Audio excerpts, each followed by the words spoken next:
Alrighty. Hi, everybody. So thanks so much. Alrighty. So this next topic we're going to dive into, it's a virtual topic. It's the importance of responsible innovation and reskilling the era of Gen AI.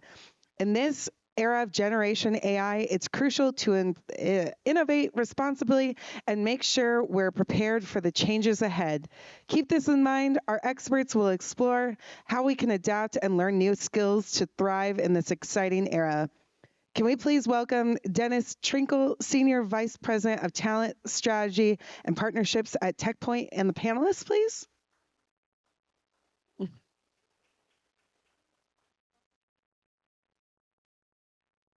I was told to keep it going as fast as possible. I'm just reading a script. I'm not the one in charge of the time frame. So, yep. Do we have David? Or sorry, Dennis Trinkle? Perfect. Thank you.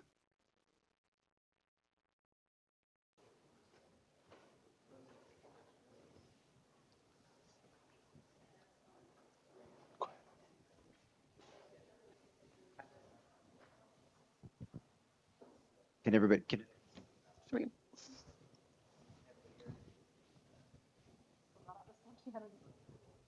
can everybody hear us? There we go. Outstanding.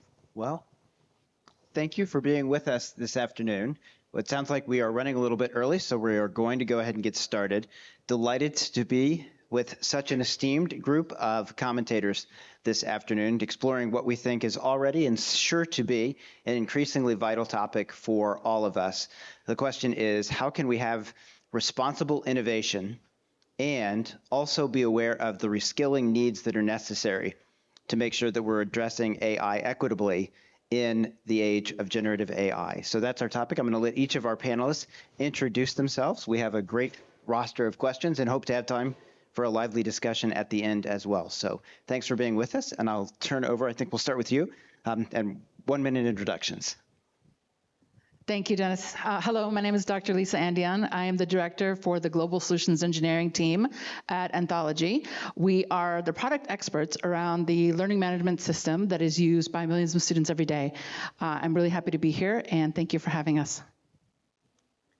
Thank you. I'm not sure if I speak into the mic as well. With the laugh. Yeah. Hi, my name is Ren Butler. I was previously the director for business education at BDO Australia. I live and work in Australia, Victoria more specifically. But I'm presently actually between career opportunities and kind of navigating where I want to go next. So it's a really exciting time to be exposed to so many fantastic people and concepts in a diverse swath of industry at this time. So my journey into the emerging technology space, and specifically commercializing emerging technology and frameworks, actually started when I finished my master's in sustainable tourism, and the only folks that would give me an opportunity in the area that I actually wanted to go were happy to have me volunteer, but unable to pay me. And the only ones that were willing to pay me, I morally could not stomach working for, because I had just spent 2 years researching everything that was wrong with that industry. So that was the universe's way of sort of catapulting me into, where do industries come from and how do they get better? And that was in about 2014, early 2014. Flash forward, a lot of things have happened between then and now, but I am very happy to be having helped and built myself a couple dozen startups and commercializing innovation products and services. And I'm really I'm passionate about that intersection of sustainability and leveraging technology and new frameworks to build a better world through business and technology. And happy to connect on LinkedIn if you're interested in talking about sustainable scaling, because that's really my main focus right now. Hi guys. I'm so happy to be with you here. I'm Fatime Mahsar Franyan. I'm an innovation project leader. So, bienvenue. So I'm talking 5 languages, and I basically talking French all the time back in Montreal, Canada. And I'm so happy to be with you here. So I'm a project management institute board member. It's been 10 years that I'm a mentor. I'm giving these conferences, these international conferences in project management. And I've did lots of projects from oil and gas industry to real estate to construction to digital transformation, and right now into energy transition sector. So I love transposing all this expertise in this project management skills from this sector to another. And I was a communication manager and a digital transformation engineer for pushing forward this BIM technology, building information modeling.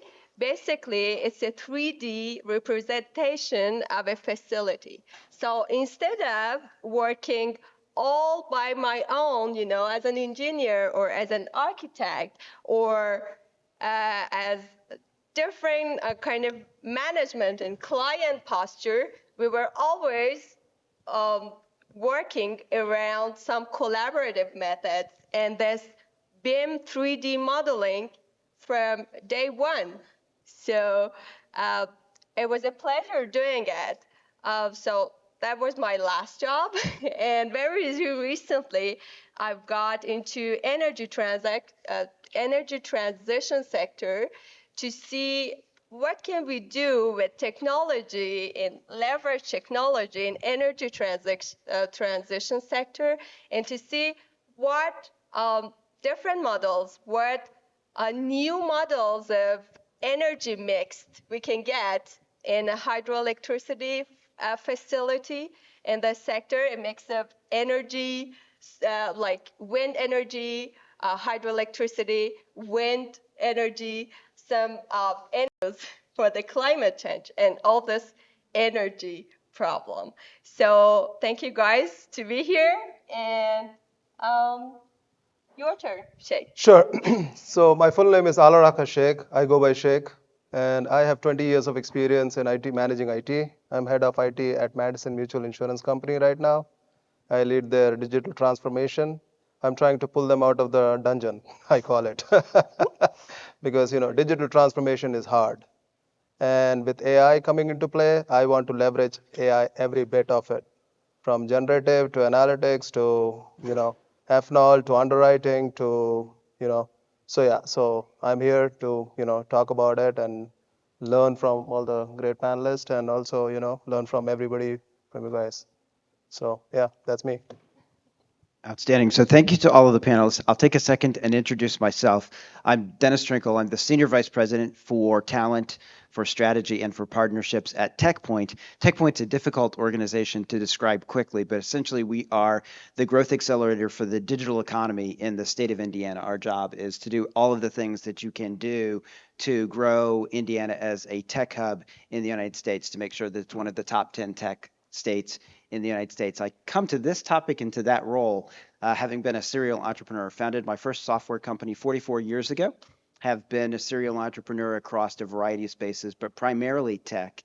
Also have served in state government. I led the Department of Technology for the state of Indiana a number of years ago, and have spent a lot of time in higher education. Most of my career has been at the intersection of technology and education, talent, and workforce. And I got a PhD in the history of science and technology and studied innovation, why some innovations take off and why others take longer. The short version, great cocktail conversation, I'm sure. But that is a little bit about me and my organization, and delighted to be part of this conversation this afternoon. I want to start by using a stage setting question to get us all thinking about our topic. And the question is, to each of the panelists, I would ask each of you to take a moment and share. Generative AI is going to drive incredible benefits for the globe, for this country, for the United States. But at the same time, it has the profound possibility of driving an awful lot of job disruption and a lot of distortion of current social characteristics, certain economic characteristics. We need to get the balance right. We need to make sure that we have the right balance of driving the benefits of AI while at the same time lessening or mitigating the worst impacts on individuals and on society overall. So what's your take on that? How can we get the balance right when it comes to the adoption of AI? Why don't you go first? Yeah, thanks. Oh, that's right. Okay, thank you for that. So I actually come from the education sector, educational technology specifically. So that's a really good question. So my answer is always going to lean towards education. And the topic of reskilling is timely for this particular subject. This is not new, right? We've been talking about disrupting the labor workforce with automation, with technology, probably for several decades. This is just the latest evolution of that. So from the perspective of education, it's about teaching our students that are going through the process now and preparing to enter the workforce to a workforce that is yet to be determined, right? To understand what the full impact of AI look like. Several years ago, my son, who was 9 at the time, asked me what I thought his job was going to be when he was a grown-up. Profound question for a 9-year-old. And I said, well, I don't know, because the job you're going to have doesn't exist yet, because the job I have didn't exist when I was your age.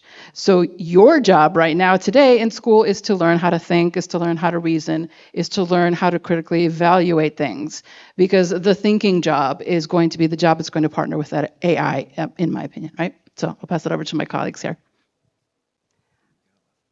I'll go next. I think one of the main differences of the disruption that AI and eventually true generative AI is just starting to have and will expand on is it's actually disrupting a lot more white collar, upper middle and higher up class jobs, which is shaking up the power, the halls of power in a both legal and financial sense a lot more.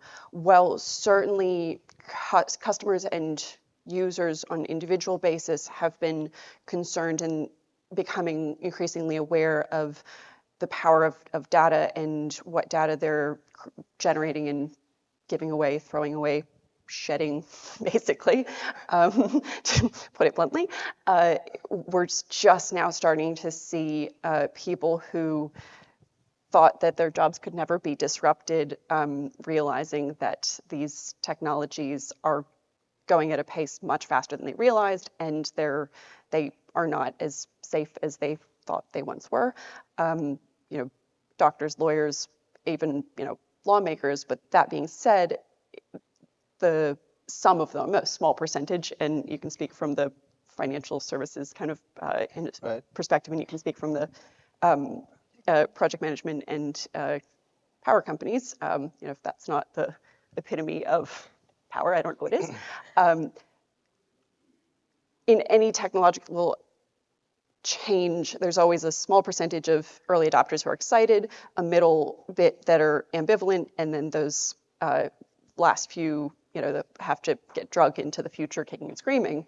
I think that middle bit is a little bit smaller with Gen AI, because more people are realizing how much either their job or some product or service they rely on is being influenced by AI.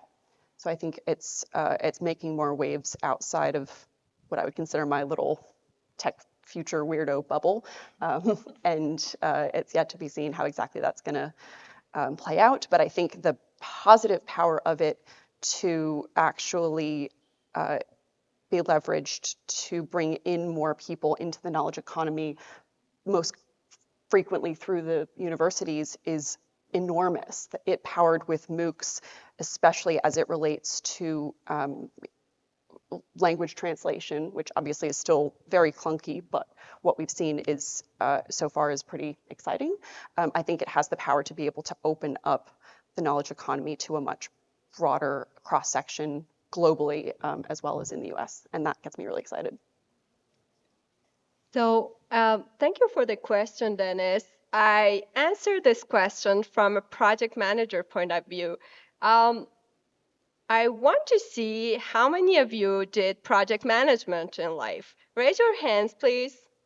Perfect. I love that. So a couple of you, and then we are doing the project, every single of us, at any moment of our life. To me, life is a project at a time. You know what I mean? Like, we're going through all these phases and we are reinventing ourselves and we are pushing forward some projects in professional point of view, in personal point of view, and different kinds of what we're doing in life. So for me as a project manager, this reskilling in artificial intelligence was so important. At first, I was so stressed out. I was like, what's going on with this artificial intelligence? So I'm sharing with you my personal journey of reskilling in in artificial intelligence. And I should survive as a project manager, right? I'm a board member, so I should talk about like what's the future of project management for my members. We've got 5,800 members of my PMI Montreal, Montreal chapter. So it was so important to me to find the exact answers, you see. And I've got just 3 masters in project management, MBA executive. So just to say I'm so open to new ideas but this artificial intelligence was a black box to me. It was like, what's happening in there? So I started, first of all, by the certifications. So I was like, okay, I should know exactly what's going on, what would be the future for project managers. So I've got me like certifications by PMI, Project Management Institute, in artificial intelligence. At first, essentials of artificial intelligence for project managers. And after that, Gen AI landscape for project managers. Right. You see? So my journey started like that. After that, I was like, okay, now I know the basics. You're following me. And then I'm like, okay, now I should know the leaders in AI. So what are the community leaders? What are the governments who are so pioneer in AI? What is going on? So I've done some research in my network and what's going on. And then I've participated in conferences and in this forums and this knowledge sharing forums to see what's happening in AI. And after that, it was this Institute of Corporate Directors. So I should know what are these executives planning to do with AI, with artificial intelligence. So I've participated in a couple of them. And my main question was that what would be the future of project management with these AI new technologies? And I'm still trying to figure it out. I'm so happy to share with you guys. And artificial intelligence is a new concept. It would be a new concept for I don't know how many years, but we will talk about it together. And yeah, so this is my journey. So as a core technologist and transformational leader, I love disruption because that's what I do for living. So whether it's generative AI or AI, I want to harness the potential it brings to the table. From my insurance sector, I would say we will leverage it for FNOL, which is first notice of loss, underwriting, and also with actual science. With having that kind of power, I can analyze people or potential customers on how they behave, what they will bring to the table, how I can bring more customer, what I need to do, what is the rate I have to bring so people buy it. So those are the things I feel will be beneficial using AI because we have a lot of data. And like I give examples to my team, Like just standing on the roadside and counting cars doesn't give me anything. But if you count cars, which company made it? How many passengers are there? What people are driving, what they like to drive, how fast they are going, So I can analyze that data, use it to benefit any business. So, skilling that type of or harnessing that type of potential helps me and my business. So that is, and it will cause a lot of disruption. And I believe in disruption, as I mentioned. So, Outstanding. So I'm going to respond to the question by way of setting up the next question a little bit. Because of the role that I have in Indiana, I was fortunate to be in an off-the-record conversation with several of the leading companies in the United States, and Fortune 25 companies. And one of those CIOs, one of the largest companies, 250,000 plus employees in the United States, said they've done an internal analysis of their organization, and they anticipate that 85% of workers will have their jobs impacted by AI within the next 3 years, and that as many as 15 to 25% of their workforce will be displaced over the next 5 years. By displaced, they mean that the role that they're currently in will reduce in number. The role itself won't go away, but there might be 50 people doing it and there'll be 10 doing it within 5 years. So predicts that there are going to be significant waves of layoffs, significant waves of disruption within the next 3 to 5 years, that it's coming quickly. I can mention that one of the individuals in the room was Eric Horvath, who is the Chief Research Officer, Chief Scientific Officer for Microsoft. He oversees the relationship with OpenAI and has been leading the Microsoft AI developments for much of the last 2 decades, also Stanford professor. And he describes our current moment as being riding an exponential on an exponential on an exponential. Some of you might have studied physics. Some of you may be engineers. He comes out of a physics and engineering background, and he said the closest way to understand where we are is we're going through a phase transition. And a phase transition in physics is a transition that's instantaneous from one state to another. There is no smooth glide transition. He said when historians look back on this moment, they are going to call this next 10 years something. It's going to be so profoundly different and so profoundly disruptive that it will have a name in the history books for whatever human history looks like going forward. So in that context, the consensus of this group of Fortune 25 leaders was that no one sector is going to be able to address the level of change and the pace of change coming at us over the next 5 to 10 years, that it's going to be essential that we have public and private collaboration, right? So President Biden has issued an executive order starting a regulatory process at the federal level. Many states in their legislative sessions this year introduced legislation to begin to regulate certain aspects, set guardrails for certain dimensions of AI, but the consensus of those who work in the area is that ultimately that will be insufficient. It can be part of, and it needs to be part of the equation, but it's also going to be absolutely. You're talking about is framing it to the positive of how it can actually make your job, your career, your life individually, and then also as an organization better.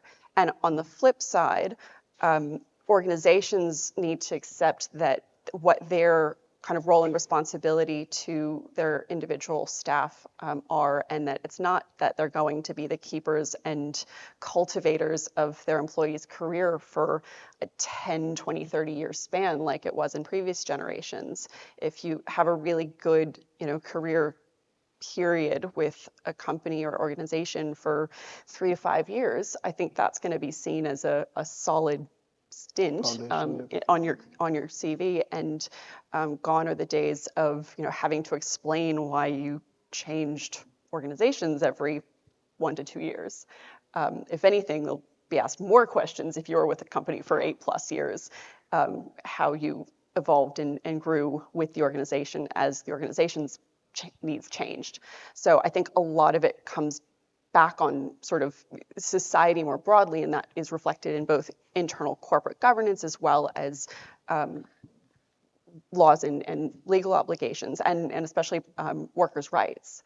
And one of the things that sort of struck me in the last day and a half at this conference is what is the responsibility and what do worker protections look like in this space of, yes, we're using AI, but what, when we really factor in that generative point of view, it's iterative. It's, you're feeding into it as well as getting, hopefully useful outputs. Can you use someone for 6 months in a role and just get them to feed the AI what it needs to learn that, and then kick them to the curb, and then they don't have any, use for future companies, and you put the same clauses in their contract of non-compete, which then boxes them out of their entire industry, and they have to go change whole industries. So that's where I think the legislative and legal frameworks need to sort of step up and protect, because companies sure aren't going to be able to take on that kind of responsibility, nor would they. Thank you, Ren. So with that in mind, I want to share with you like a framework Quebec Innovation Council did. So this Quebec Innovation Council is basically some brains who have put together all the ecosystem of AI, internet, like artificial intelligence, and they have interviewed regular people. They have interviewed the leaders like you.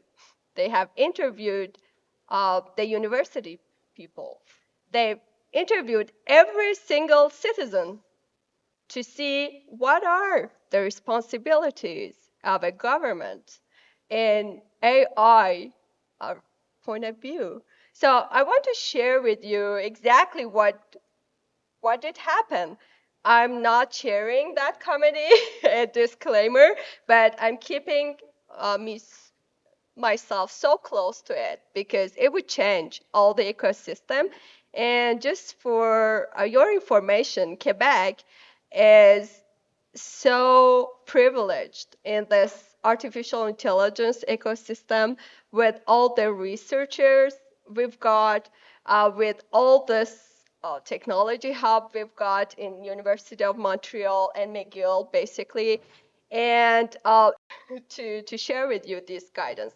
So the 6 steps they come up with, I wanted to have the right for you, so I'm reading, basically.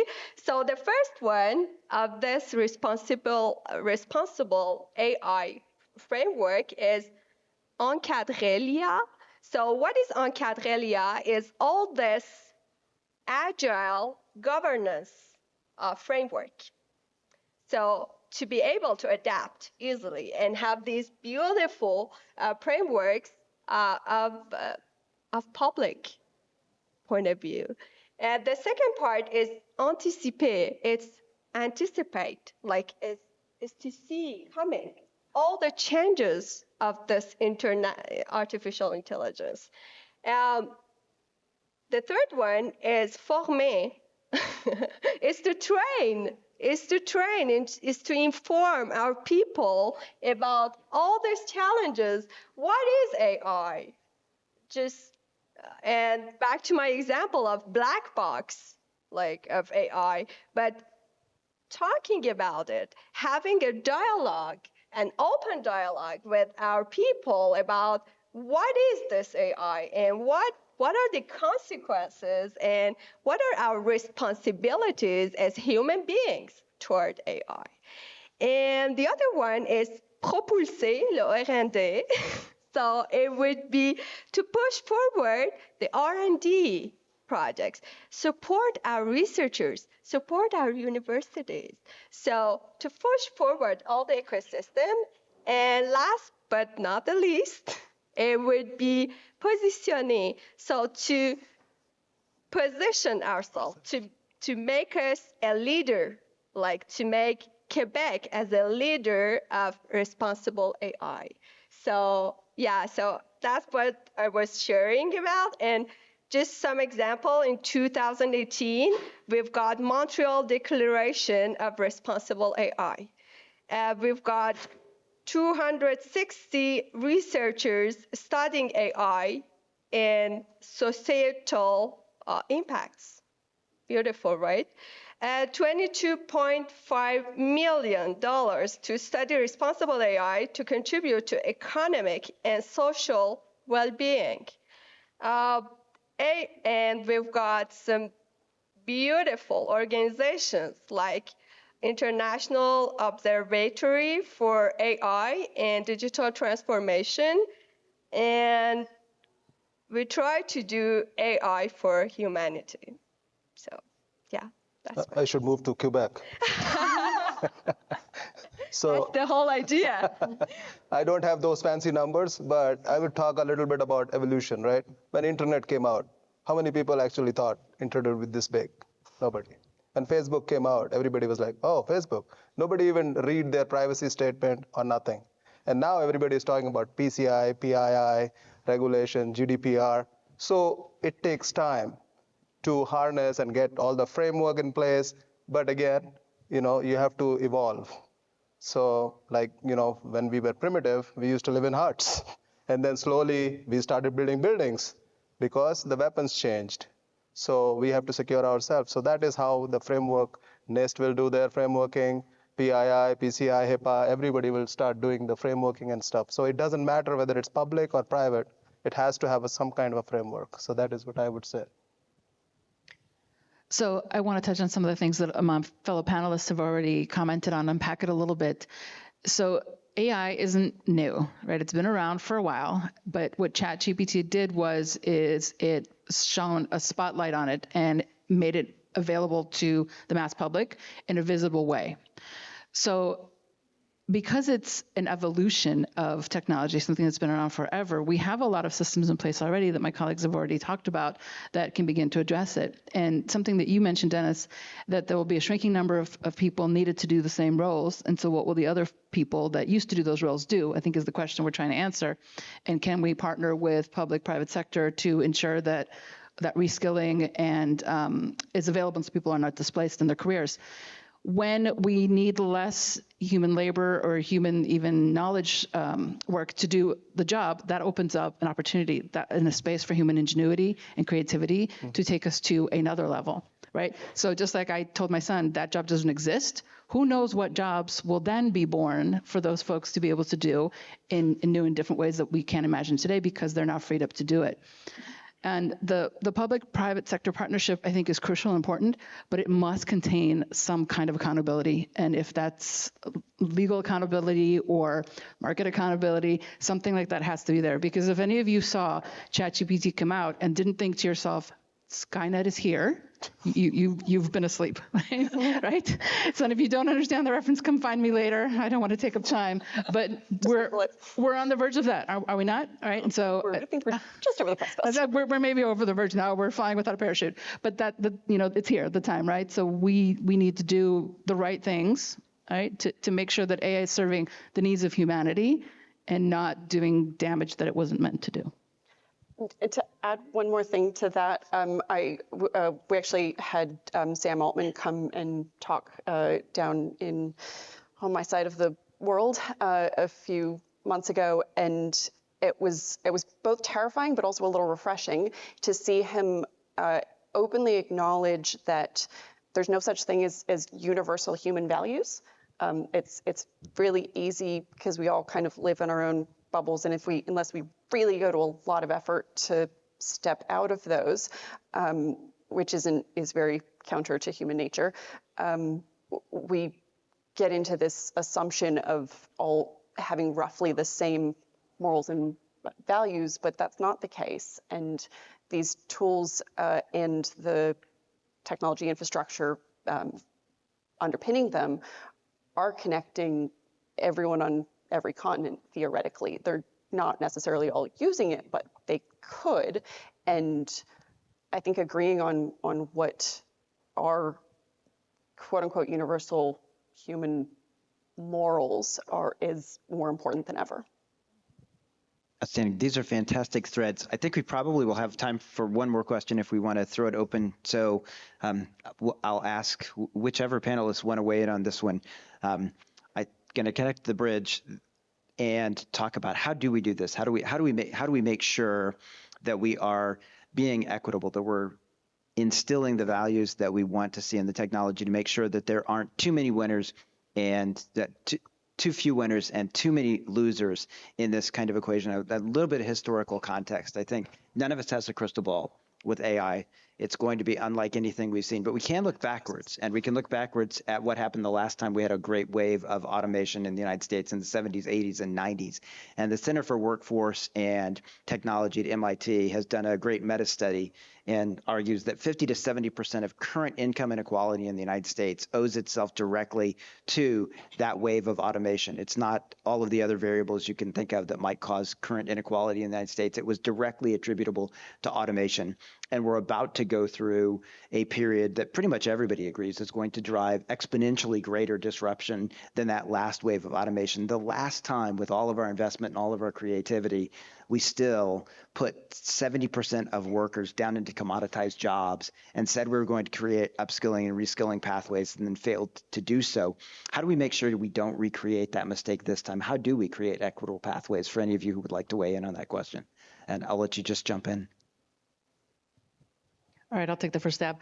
That's actually, I think, the place where the public and private sector partner through education, right? So what the private sector needs to have students coming out of the public sector education as skills is, I think, the place where we can have the real partnership to begin to create that kind of reskilling for the next generation so that they are not left behind, that they are not abandoned by the results of automation as it was in the past, so that we don't have that same pattern repeated. We should have learned from that, right, to do something different and better this time. And we have an example of what not to do, right? Mm-hmm. I'll try to keep mine as short and sweet as possible because I feel like I've been a little bit too verbose. One, make the broad sweeping benefits of university or continuing education more accessible, both financially, especially in this country, but also time-wise. So get rid of this idea of university is something that you do before your career and then never do again unless you want to go to formal higher education. And that's going to be a combination of government being able to weigh in to actually support some of the costs, and then also we're already seeing at universities offering more short courses and micro-credentialing and hybrid reskilling for those sort of stopgaps as things change. And two, actually goes back to energy usage and sustainability. It's one of the things that we talk a fair bit about in blockchain, but AI also uses a lot of energy, and we are presently using a redonkulous, I don't have a number, but it would just make everyone in this room mad or depressed, amount of energy to do novel, goofy, sometimes abhorrent things on the internet to amuse ourselves. And until we actually acknowledge where that energy is coming from and the communities that they're impacted, that those energy sources are impacted by, we're only going to expand that gap between the haves and have-nots in society. So, yeah, that's it. I love being after Ren, because she opens up the discussion for me at any time. Thank you very much to be here. Just stay with me. So yeah, this we're talking about this artificial intelligence, and we pretend they need it for every single organization, and we should absolutely have it.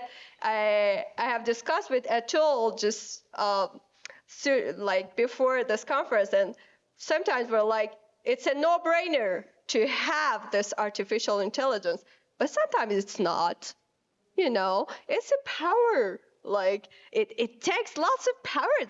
It takes lots of energy from business point of view. So my take on that is that, do we really need AI in every single organization? Maybe not. We should be realistic, and we should exactly see the pain. Where is the pain? Where's the pain come from? What are these bottlenecks? What can we do in an efficient way? Cost-benefit analysis. A cost-benefit analysis, and just have this sustainability, like in mind, like all these concerns in mind. And then about the reskilling, I think for us as professionals, we need different mindset, like, and we've got to think about different soft skills and to be open. So as the leaders, like in this room, I'm talking to you guys, we should to be open to new ideas and at the same time, knowing all the limits of this artificial intelligence, we cannot know all that, right? But try to do our best to speak to our people, to open up, to have a dialogue and to discuss about what's in it for you guys doing artificial intelligence in every single organization and communicate and train our people and talk to them and listen to them in the right way, in a genuine way, in authentic way. And continuing this dialogue as leaders until we've got the right result, So it's a shift in the mindset. We don't want to have it right at the first time. It's not going to happen. And just be open and curious and push forward the limits of all we know and be in learning posture. I would just add one liner. Because a technologist, you learn every day. So because technology changes every day, so you have to keep, it's continuous service improvement or continuous education. So that is what I would say. And also ROI, return on investment, how much money you are putting in and what is the return you're getting. So that would be my thought. So I mentioned Eric Corvith. One of the additional things he said was that I have one of the 5 best ringside seats for the evolution of AI and what's happening and what's going to unfold over the next 5 years. And my mind will be blown in the next 5 years, and I am going to be surprised, and I'm confident that all of us will be as well. Dialogue is going to be critical. None of us know where we're going. None of us know how we're going to get to the other side. Let's begin the dialogue. Who has something that you would like to discuss? Let's have a conversation. What's question in the back there? Hi, yes. Thank you, panelists, for your insights. I have a question about, you guys keep talking about it throughout this whole thing, even towards the end here, about, AI and how it's looking down in the future. But it's really reminiscent in an accelerated rate what happened to the internet, right? With the tech bubble, with the internet bubble and everything that happened, and everything that followed that with like VR systems and, everything that we've had in tech. There's like a period of time where it's incubates. And it grows too rapidly, and everybody invests and does this, and it pops, and then it goes back to a stabilized rate, right? What do you see AI doing that in timing-wise? Because everywhere you look, there's a new company starting an AI company for X or whatever it is, and then companies are adding AI into their technologies, if they need it or not, because they feel like they're being left behind. But what do you see as an outlook in terms of the AI bubble for the AI generation? Thank you. Anybody want to weigh in? I'll just go first. As soon as the full cost of the energy infrastructure that is required is put on the companies, real quick you'll figure out who wants it or who doesn't, because right now it's massively subsidized by primarily VCs, but also a couple of other parties globally. They're starting to question their return on investment. As soon as that capital dries up, the real cost will start being on the consumer end user, and people will make their choices if it's worth it or not.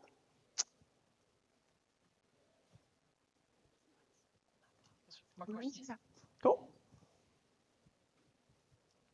Yeah, I was going to say. We'll take more questions from there. Dr. Gailey from TBW Advisors. There's always concern with bias in AI. You can tell just by the bathrooms, it won't work with everyone's hands if you're not white. But when it comes to generative AI, the internal systems, evidently according to research that came out in the last 2 weeks, is English. And so there's bias in AI, but what are your concerns in terms of that type of internal bias happening with our leading edge type of AI that's out there now? Particularly if you don't speak English. I take that one. Thank you. So I'm one of the 30 managers of leaders of Quebec, like figures who talk about this inclusion. And my whole point is that we should be inclusive in how we do our project management, how we do our artificial intelligence, like all these databases. And seriously, I'm so worried about it because I don't know what's behind all these databases.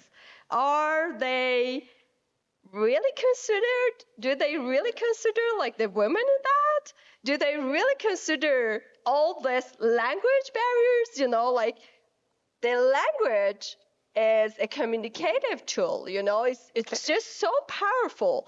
But It's a lot more than just words. yeah, exactly. It's a lot. It's cultural aspect. So all these community leaders, are they part of the game or not? So thank you for the question. So what is your take on AI hallucinations, and how do you think that's going to impact the way that AI develops? And I would actually like your definition of what you believe AI hallucinations.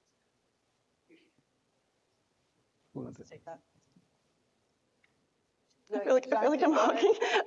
There's an article just in the last 48 hours, I think, or so, that came out of a academic researcher that actually put forward a completely fictitious generated paper to the journal Frontiers, and it went through full peer review and published, and it's really embarrassing for them. And because I think it shows the prime example of hallucinations, because not only did it confidently make up facts, it also generated fictitious citations that were based on the formula of what real citations look like, and so much so that obviously the unpaid volunteer peer review panel, who clearly don't really spend that much time on that volunteer role, it got past them, and they rubber stamped it. And so not only making up facts, but being able to make up a mini sort of context around them to make someone who we in society otherwise laud as a fairly respectable person, trick them. I think that's a good example, not necessarily definition, of hallucinations. Yeah, I'll hop in real quickly just from a technical standpoint of the point of hallucinations and say this. It's easy to AI gets oversimplified as just an algorithm, and the technologies that are actually currently being used are self-adapting learning or reasoning agents. Most of the leading thinkers who are working on developing these technologies say that what they are building is a reasoning agent that's going to be compared with other components to mimic the way in which a human brain works.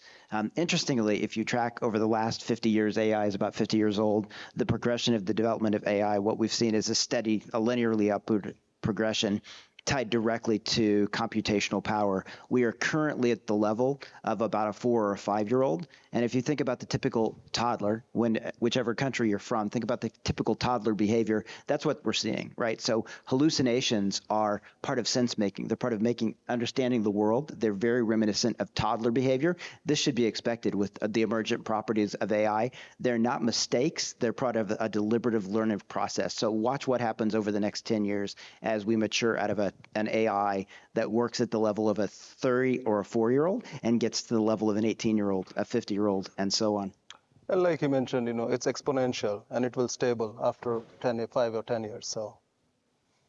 And also we just need better data, better, broader, more data comes back to the diversity and inclusion standpoint.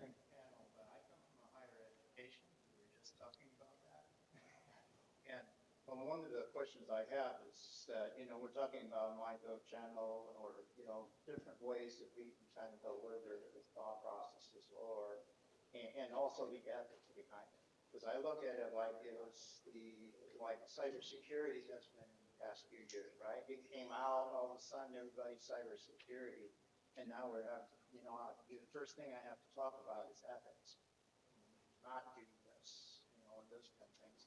And then the second thing is, how can we, like when I do Google search, we've kind of gotten used to how to, validate the information that we get back. With AI, like you were just talking about the citations were wrong, that went on. What's your thoughts on being able to, in the future, be able to understand or be able to validate some of that information? So I'll just give an example of my father when the calculator says, when you do type in the numbers and an answer comes out, do your gut feeling, try to, make sure that that answer, if it doesn't seem right, go back and try to figure it out. But I'm not sure what like you're saying, AI comes back and it's so articulate. You look at it like, but there's some things that I knew when it came back, that I knew the subject matter, and I knew it was wrong.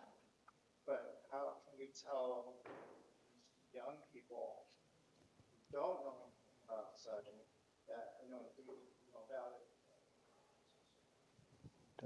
I'll start with that one since I'm also in higher education, and particularly the company I work for, our learning management system has AI incorporated into it today that faculty can use, right? It's not available for students, obviously.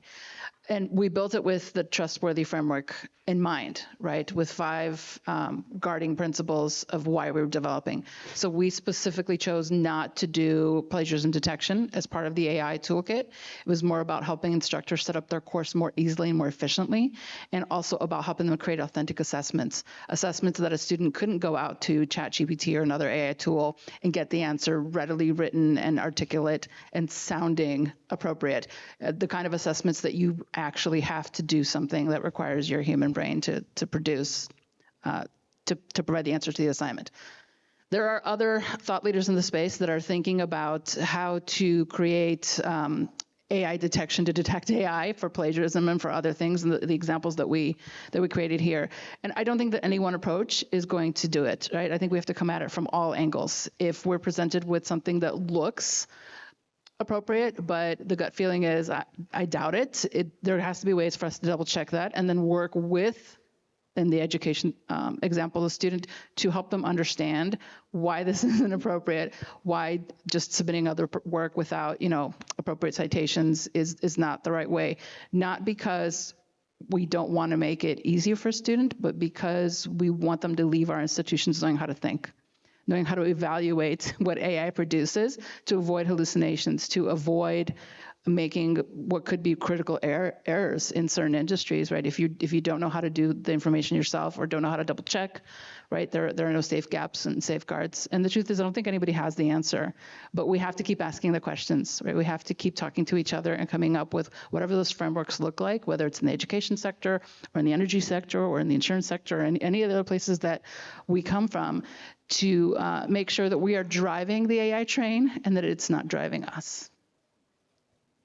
And again, fakes will happen, There are so many fakes in insurance sector where people, submit an insurance claim with fake pictures.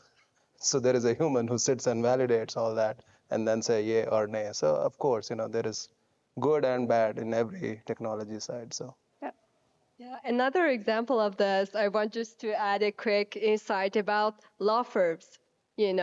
Like the whole future of law firms is not obvious, just because of all this translation stuff going on, So the lawyers were very well known to translate legal documents, right?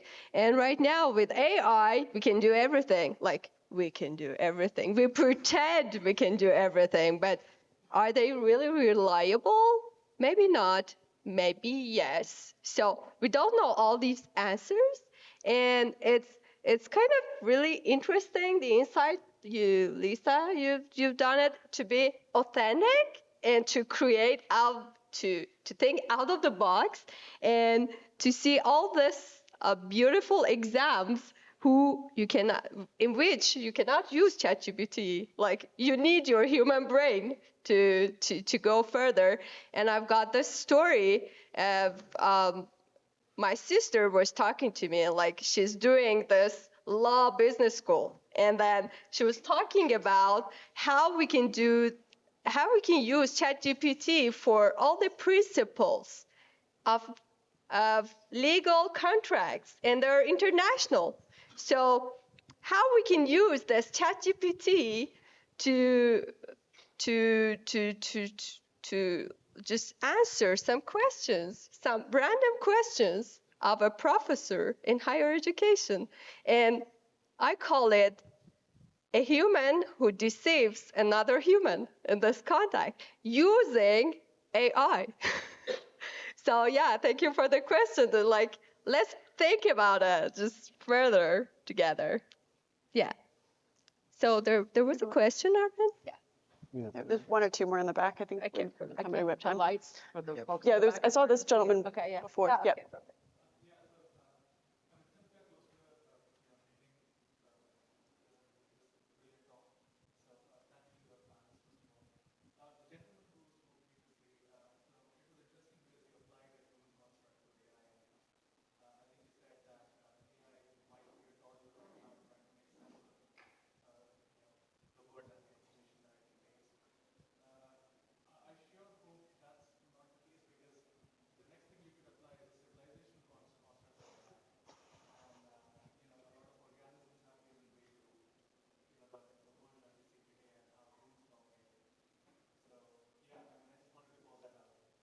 We have a biological influence for AI. And now that we have set up Hubble, we're not quite sure what the future holds. Yep.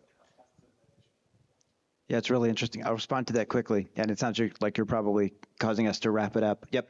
So just we'll say, keep sight of what's happening with Sora, right? Because if you talk to the developers of Sora, Sora is about world creation. It's actually entirely in line with what you just said. These adaptive networks, how does a toddler learn and grow? A toddler learns and grows by interacting with the world. And so Sora is not actually about creating visual images. To create visual images, you have to create an understanding of a world, and then you have to build a world. And so Sora is actually a tool. It's a mechanism for forcing the AI through the same learning experience that we believe a toddler goes through. Not because we want the AI to become human, but because we believe that's how human brains are trained, and we think we can do the same thing in technology. Interesting to mull over. Yep, and I think we got cut off. So thanks, everybody. Thanks, fantastic panel. Thank you very much. Thank you. Yeah. Thank you. Yep.